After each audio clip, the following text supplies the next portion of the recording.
as okay.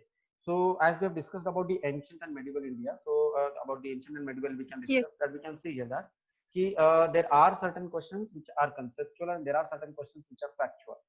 So in exam, you need to identify that which question is to be attempted and which question is not to be attempted. And again, remember that out of, so for example, suppose out of 15 questions which are being asked from history, so 5 will be from ancient India, 5 will be from medieval India, and 5 will be from modern India. Or sometimes it would be like 3 will be from modern India, 3 will be from medieval India, and 3 will be from the what you can say from the modern India. So ancient and medieval India are a bit difficult, not difficult as such, but it's not not everybody is going to solve the question. So in exam, you need to know this particular thing. Not everybody is going to get the correct answer. So if actual questions are there, you need to skip those questions. So that's what practice you need to do. But again, I have given you certain topics on which repeatedly the questions are being asked by the UPSC, so that you can cover it. If luck is in your favor, whatever you read, if it comes in the exam, then you will be able to solve those questions. Fine. So let's start for today with Yes. medieval India. Yes, Naveen and Yasmin and Sonali and Chandrasekhar. Any doubts about ancient India? No, sir. No doubt. Fine. No, sir. Check it. No, sir. So I have already shared a PDF on the group about the revision topics for prelims 2020 from medieval India. So I'm going to discuss few questions of the medieval India, but before going to discuss the questions from medieval India, what we need to remember is that what you are supposed to study in ancient and what you are supposed to study in medieval. So as we have seen that in ancient India, we have to study for the periodic system or periodic understanding of the various periods of the ancient India. That is like what was the features of the like social features, economic features, political feature, administrative features of the various periods of the ancient India, like IVC, Vedic society, then post-modern period, then Gupta period. So you need to study the periodic understanding, and we need to study about the religion, that is Buddhism, Jainism, and various heterodox philosophies which were there in India during that time. And we need to study also about what we can say the art and architecture. That is art and architecture, especially about the post-modern architecture, where we have the Buddhist and Jainist architecture, and during the Gupta period, we have the temple architecture. So we need to study about that temple architecture, and we need to study about what you can say about the like both Dravida architecture and the Nagara style of temple architecture. So that's what we are supposed to study in ancient India. Now, what should be the approach while studying for medieval India that I want to discuss today? So as per the recent trends, like in last 2-3 years, the questions, majority of the questions are being asked from medieval India. So we can see that in 2014, 15, 16 prelims exam, most of the questions were from the ancient India, but from 2017 onwards, like 2017, 2018, and 2019, most of the questions are from medieval India. And especially in medieval India, they have asked questions related to the literature, then architecture, and they have asked questions related to the administrative systems, land revenue system, and the new things which have been introduced in India, by which among the following such type of questions have been asked. So while studying medieval India, you need to know that the medieval period is important era in Indian history for the development in the field of art, languages, culture, and religion. So in art, we need to study two important arts. One is the Turkish architecture and the Mughal architecture. And we need to study about the languages which have been developed during the medieval period. So new languages have been developed. And in art, we can also see that during the medieval India, new musical forms like Hindustani music, classical music, new styles of singing, new styles of painting, new styles of architecture has been developed in India. On maximum questions in the medieval period is on those arts. So in art category, what you need to study? You need to study about the art and that is architecture, then about music, then literature, and also you need to study about what is the painting and other formats of the art during the medieval period. So there will be at least one question on the art and architecture and literature and music of the medieval India. Then culture also, yes, of course, the questions have been also about culture and religion. So in culture and religion, two important points are there in the medieval India. One is Bhakti movement and another is called as Sufi movement. So in last 2-3 years, not only last 2-3 years, I can see that in last 4 to 5 years, at least there is one question on either Bhakti movement or on the Sufi movement, which is there in India, which was happening in India during the medieval period. So if you study these topics, art, languages, culture, and religion, so you may be able to at least solve, or you can say 2 to 3 questions from the medieval India. So there are around 5 to 6 questions in the medieval India. Out of the 5 to 6 questions, 2 to 3 questions are from the architecture or music or language or bhakti or Sufi moment. So that you need to focus more on, right? So history of medieval India is again divided into 5 major sections, like we have seen about the ancient India. The ancient India is divided into Indus Valley civilization, Vedic society, then Mahajanpadas, then Mauryan, post-Mauryan, Gupta period. Similarly, the medieval India is also divided into 5 major sections. So while revising, you need to study as per that section. The first is rise of Rajputs, because after the decline of Gupta Empire, there was a rise of Rajput kings in India, and these Rajputs were actually the feudal lords of the Gupta king, right? So I've seen that in the end of the Gupta period, there was a decline of the central authority, the power of the central authority, and some small kingdoms have arose in India, and there was continuously war between these Rajputs. So that you need to study about the Rajputs, and during this Rajput, you also need to study about Rashtrakutas, Pratyaharas, Palas, Senas, then Harsha. All these things you need to study. So after that, in South India, there were Chola Empire, right? So during ancient India, there was uh, Cholas, Cheras, and Pandyas. But at that time, Cholas were not powerful. Cholas became powerful in India after the decline of the Gupta Empire, that you need to study in the Cholas. Then you also need to study about the Brahmanical system in India and the invading troops. We know that after because of these verticals, the chaotic condition, because of the political instability in India after the Gupta period. So there were some Turkish invasions by Muhammad Ghazni and invasion by the Muhammad Ghori. So that you know to study. After that Turkish invasion, there is establishment of the Delhi Sultanate. So Turkish rule was started in India after the invasion of the Muhammad Ghazni and Muhammad Ghori. So you need to study about the Sultanate period, various sultans, and the reforms which they have introduced, like reforms in agriculture, reforms in economy, reforms in what you can say administrative system, reforms in like a new type of architectural style, that is Turkish architectural style, have been started during the Delhi Sultanate. And one more important thing, when Delhi Sultanate started to rule in India, there was rise of Islam in India, there was spread of Islam in India. So as a spread of Islam in India, there was what is a spread of the Bhakti movement and Sufi movement in India. So Bhakti movement actually was a reaction to the rising influence of Islam in India. So that you need to study during the Sultanate period. So Sultanate period, what you need to study? 4 5 important points. One is what were the administrative reforms, economic reforms, and the what you can say the political reforms introduced by the sultans. And then you need to study about the Bhakti movement, and you need to study about the Sufi movement during the Sultanate period. So the next is after the decline of the Sultanate, we need to study about the Mughals. And again, we know Mughal rule in India was one of the most prosperous period of Indian history. It was same like the Gupta period. So when the Mughals were ruling in India, India was considered as one of the most strongest and the prosperous country or a prosperous empire in the world. So during Mughals, you need to study about the Akbar and Akbar's policy, and you need to study about the Mughal architecture. You need to compare the Mughal architecture with the Turkish architecture, and Mughal architecture, Mughal painting, Mughal music, then Mughal reforms. Like we are seeing, like we will see few questions, how the questions have been asked about the Mughal. So that you need to study. You also need to study about the Maratha administration. You don't need to study in detail about the Marathas. We just need to study about the Maratha administration, Maratha confederation, and taxation system of Marathas. So that we need to study. Then Vijayanagar, as I told you, Vijayanagar Empire was one of the favorite of the UPSC. Every year there are some questions about the Vijayanagara kings and Bahmani kings. So that we need to study. So these are the number of what you can say, these are the topics which you need to cover for prelims exam, because maximum questions are being asked on this particular what you can say the rulers in India. So one type of question, that is art, language, culture, and religion, and another type of question, that is the Rajputs, Cholas, Brahmanis, then Turks, Sultans, Mughals, and Marathas, and Vijayanagara kings. So these were the two parts which you need to study. So as per the recent trends of the following topics, it need to be revised for pre-2020 exam. That's what I have suggested here. So I have given you the list of the topic which you need to start after the post-Gupta period. That is post-Gupta period which you need to study, because post-Gupta period is pre-medieval India. So before the beginning of the medieval India, you need to study about the post-Gupta period. So social and cultural development during the Rajput dynasty.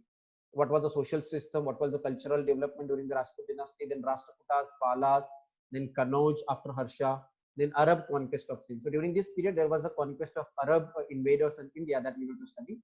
The second is the rise of Rajput. So rise of Rajput, you need to study. And then next important is after the rise of Rajput, then we can see Delhi Sultanate is there. So before Delhi Sultanate is established, Muhammad Ghaznavi, then slave dynasty, Balban, then Delhi Sultanate, Jalaluddin Khilji, and Alauddin Khilji, then economic policy of the Khilji. This is very important. I'm expecting question on the reforms introduced by Alauddin Khilji this year. Then Muhammad bin Tughlaq, you need to study about the Muhammad bin Tughlaq and the reforms introduced by Muhammad bin Tughlaq.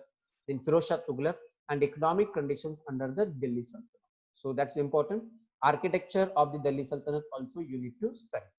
Right? Then there were some foreign travelers who came to India during this period. That is Ibn Battuta and his memoir on the Tughlaq dynasty. What he has mentioned about the Tughlaq dynasty that you need to study here. Then there was an invasion of Timur, which leads to decline of the Delhi Sultanate in India. So invasion of Timur in India and causes and consequences of the Timur invasion in India. That is Timurlang. Then second is about emergence of provincial kingdom. After the decline of the Delhi Sultanate, there was emergence of some small provincial kingdoms in India. That is Vijayanagara and Bahamani kingdom. They have developed in South India. Then in North India, Bahlul Lodi dynasty has started. So Bahlul Lodi, Ibrahim Lodi, Sikandar Lodi, especially administration of the Sikandar Lodi and achievements that you need to study. Then causes for the downfall of Lodi dynasty and the Sur Empire. In Sur Empire, Sher Shah Suri was one of the important ruler, and in Sher Shah Suri you need to study about what were the reforms introduced by Sher Shah Suri in India. Fine. Then last empire was Mughal Empire. In the Mughal Empire, Babur, then Humayun, then Akbar, then Jahangir, then Shah Jahan, then Aurangzeb. Then what were the cultural development during the Mughal Empire? Then what were the key features of the Mughal administration and what was the structure of the Mughal administration? Then contribution in arts and architecture by the Mughal Empire and the list of the Mughal emperors in India. That is what is mentioned here. Then last and very important topic of the medieval India is about the Sufi movement. Detailed summary is given here, and Bhakti movement I have taken it from the Wikipedia. So if you have to study Bhakti movement from Wikipedia, I have given you the link. You can directly go to that, and other topics are also given here. So you can directly what you can say click on these topics. You can directly come to know. Like for example, now suppose if you click here, you will come to know that if you have a right click, you can click and you can directly go to this particular topic from the Jagran Josh website. Fine. So this is all what you need to study about the medieval India. Fine. Can you all see the screen? Alauddin Khilji and what were the yes, sir. What was the important features of these? That all is mentioned here. Fine. Check it. So any doubts Yes, about the sir. revision topics of the medieval period? Mm, Am I audible to all of you? No. No. So is it clear? Okay. Yes, sir. Yes, sir. Naveen, is it clear to you? Yes, sir. Okay. So let's start with what you can say the question paper discussion of the medieval India. How the questions are being asked from the medieval India. Fine. So give me a minute. Yes, Let me find out the questions on medieval India.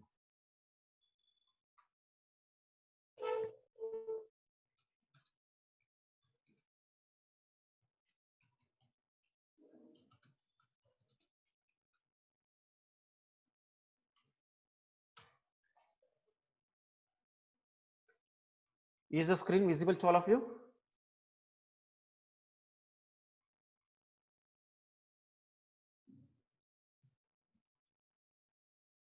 No, sir. Screen is not visible.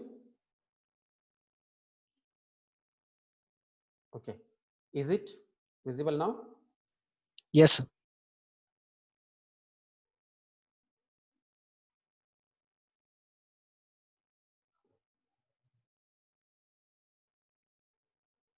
Altaf आप कल class में join नहीं किए थे?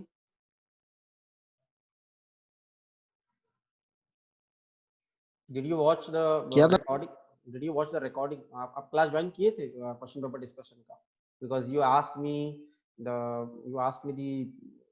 answer key, but I haven't given you the answer key because I want you to join the discussion. Because answer की तो मिल जाएगी आपको, लेकिन जो क्वेश्चन सॉल्व करने का जो मेथोडोलॉजी है वो आपको नहीं समझ में आ जाएगा अगर आप डिस्कशन ज्वाइन नहीं करोगे. So I want you to join the discussion because I want you to understand how to find out the answer in the exam on the basis of whatever knowledge you have. Fine. Okay. So can you all see the question paper now? Medieval history question. Hello. Yes, sir. Okay. So the first question that is related to the Sufism in India. So with reference to the religious history of medieval India, you can see that most of the questions in ancient medieval, it will be like with reference to the religious history of medieval India, with reference to the religious history of ancient India, the questions are like that. So with reference to the religious history of medieval India, the Sufi mystics were known to pursue which of the following practices? This question was asked in 2012 exam. So with reference to the religious history of medieval India, the Sufi mystics were known to pursue which of the following practices? Which were the practices were carried by the Sufi saints or Sufi mystics in India? That was the question here. So option is meditation and control of breath, severe ascetic exercise in lonely place, then recitation of holy songs to arouse the state of ecstasy in the audience. So what do you think? All these things are correct or wrong? Yes. So all are correct, right? All are correct means what? Yes, the mystics were used to do meditation and control of breath. They used to have what you can say ascetic exercise. Then you know what is the meaning of ascetic exercises and lonely places. So ascetic exercises means what? They used to what you can say live a life like a saint. That is what is called as ascetic life, simple life. That is what is mentioned. Then recitation of holy songs to arouse the state of ecstasy in their audience. Yes, that is also correct.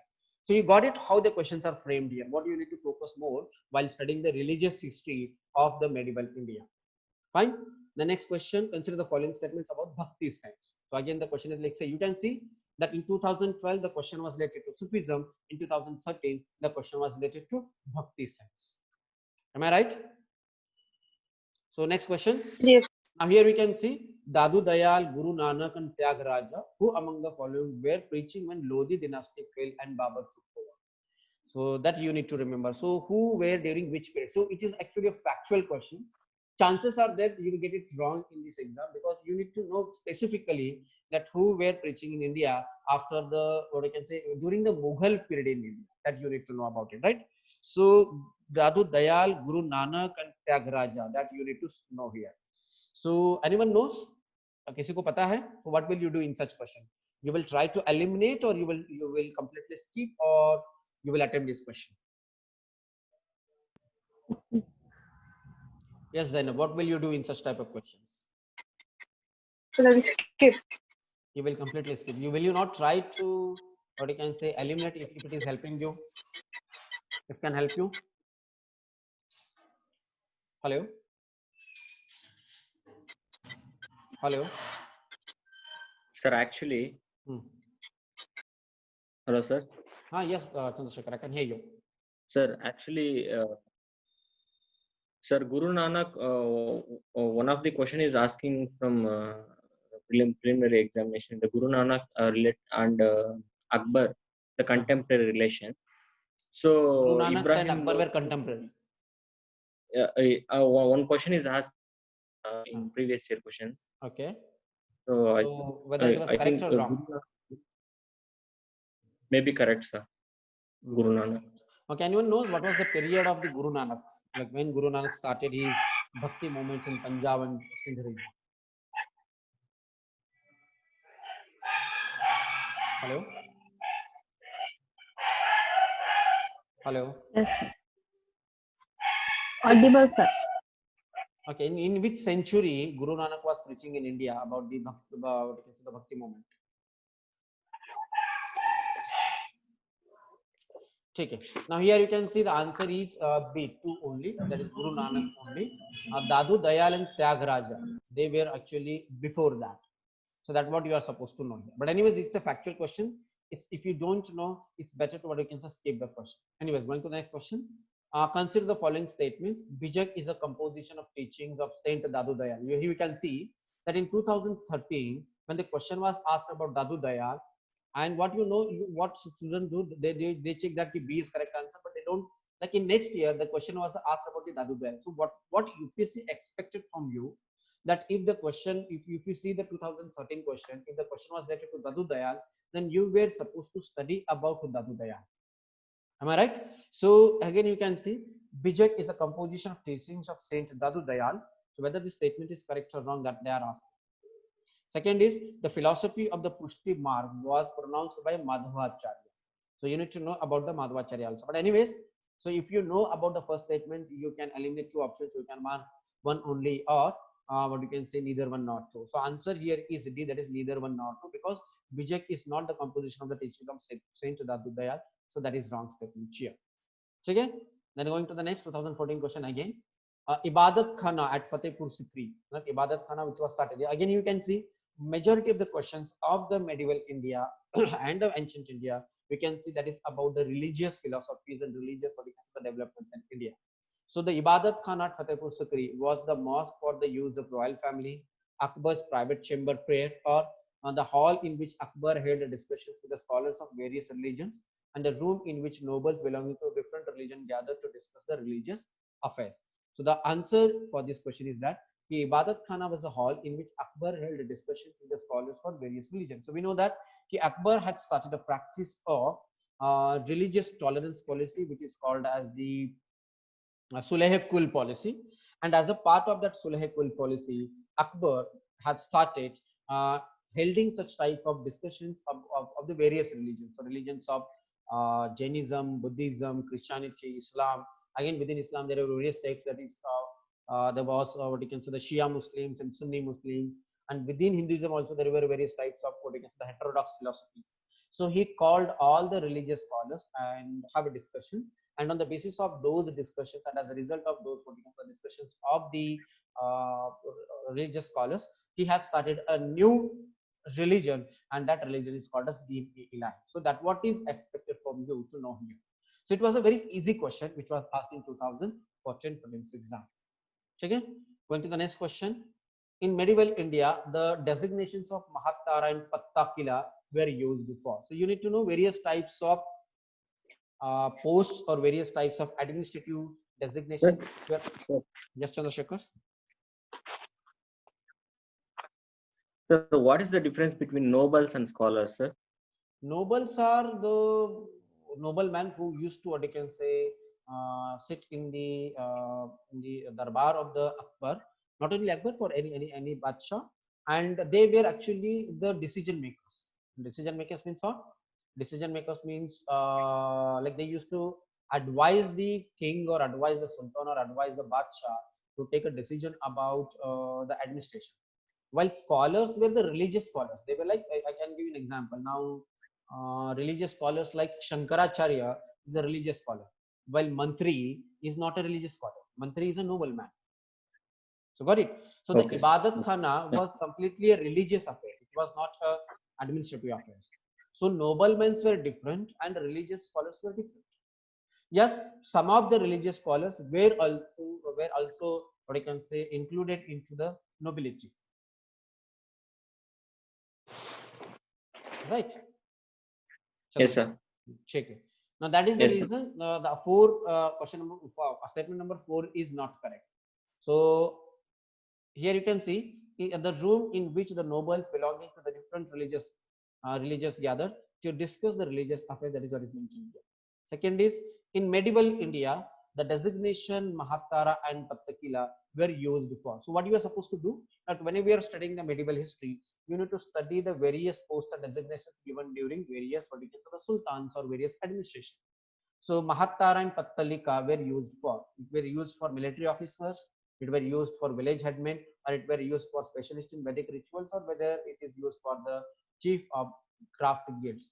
So here you can see the answer is B, that is village headman. So can anybody tell me this question is from which period or which particular topic of the medieval India? It could be from which topic? Any idea? This question was from the Chola administration, because we know that in Chola we have a village, what you can say the administration or village system. So majority of the questions of the Chola administration is related to, either on the related to the temple architecture, or it was related to the what you can say, the village administration of the Chola Empire. So 2 points of the Chola Empire we need to focus. One is the temple architecture of the Chola Empire and the village administration of the Chola Empire. Fine. So these are the questions till 2014. We will see the questions around 2014 onwards. So let me go for 2019 questions. Okay, here from 2000 till 2018 they have given. So let me check it out if I can get questions from 2015, 16, 17 and 18.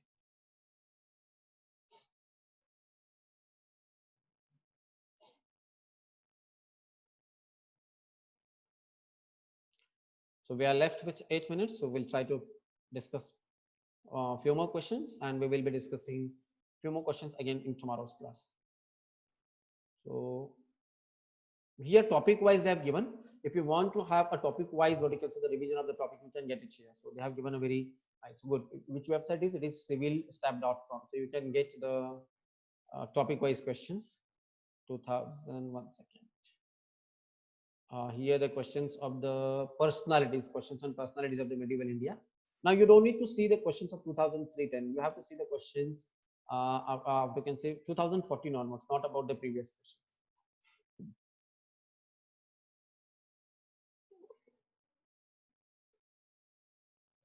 Yeah, 2018 question is that if which one of the foreign travelers elaborately discussed about diamonds and diamond mines in India. So one topic which I have missed in revision topic, that is travelers of the travelers during the medieval period. So I have mentioned only about one traveler, that is Ibn Battuta. But apart from Ibn Battuta, there were some other travelers as well. So here you can see the question is that which one of the following foreign travelers elaborately discussed about diamonds and diamond mines of India. So options are Francois Bernier, Jean Baptiste Tavernier, and Jean. Again, see, it is a very difficult question. It was a question which you were supposed to discuss, because it is a very straightforward and factual question. It will be very difficult to remember each and every facts about the travelers in India. But anyways, you can simply search foreign travelers in India and what were their observation about the India in the medieval period. So that's what you need to check it out. So 2018, there is only one question here. Before that, there were many questions. Let me check it out if there is any question. No, there is no question here. Now going to the next.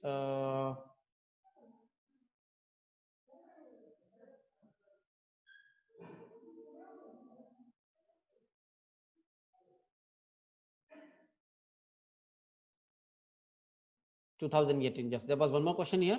With reference to the cultural history of India, consider the following statement. This was a question of 2018, which we have already discussed. Now it is mentioned that white marble was used in making Buland Darwaza and Khanka at Fatehpur Sikri. So earlier, what used to happen, UPSC used to ask questions like Buland Darwaza is located in which city, or Khanka is located at which city, or the Imam Bada or Rumi Darwaza is located in which city. That type of questions were being asked by UPSC earlier. But now they are asking questions like, they are asking questions about that, how these were made, who these were made, what are the features of those monuments of the medieval period, that is Mughal period, as well as the Turkish period. And they are asking you the questions like comparison of the Turkish architecture with the Mughal architecture. So white marble was used in making Buland Darwaza and Khanka at Fatehpur Sikri. This you need to know whether it was a white marble or something else. And red sandstone and marble were used in making the Bada Imam Bada and Rumi Darwaza at Lucknow, that we are supposed to do. So here you can see the answer is. Anyone knows what is the answer of this question? I think it should be neither one nor two, because they have what you can say interchanged. Actually, Buland Darwaza has been built by red sandstone, and while the Bada Imam Bara has been built by the white marble. That's what you are expected to know here. Then going to the next question. Yes, If there is any 2014 question, Ibadat Khana, that we have already discussed. 2014 same. Yes, Mahattara and Pattalika we have already discussed. 2015 questions. Yes. Here you can see this was actually a question of the medieval India, as well as this was a question of the Gupta period. With reference to the Indian history, which of the following is or are essential elements of feudal system? So a very strong centralized political authority and big provincial and local political authority, emergence of administrative structure based on control and possession of land, creation of law depth. Answer should be either 1, 2, 3 or 2 and 3 only. So let's check it out. Why have 2 and 3 only?